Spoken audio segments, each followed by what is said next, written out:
ইশরাক হোসেনকে অবিলম্বে মেয়র হিসেবে শপথ গ্রহণ করানোর দাবিতে টানা ১৩ দিনের মতো বন্ধ রয়েছে ঢাকা দক্ষিণ সিটি কর্পোরেশনের সকল কার্যক্রম।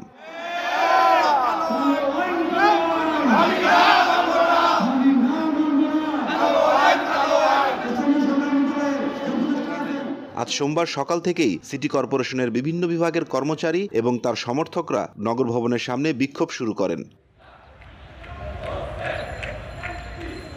বিক্ষোভকারীরা নগর ভবনের সামনের করিডোরে ঢাকাবাসী ও গণ অবস্থান কর্মসূচির ব্যানারে অবস্থান করছে। এ সময় তাদের ইশরাকের পক্ষে নানা রকম স্লোগান দিতে দেখা যায়।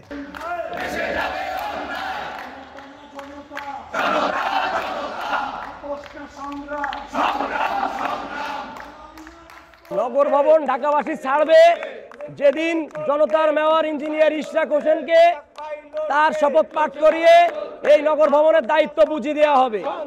এছাড়া নগরবাসী এই ঢাকাবাসী এই নগর ভবনের আন্দোলন থেকে ঘরে ফিরবে না।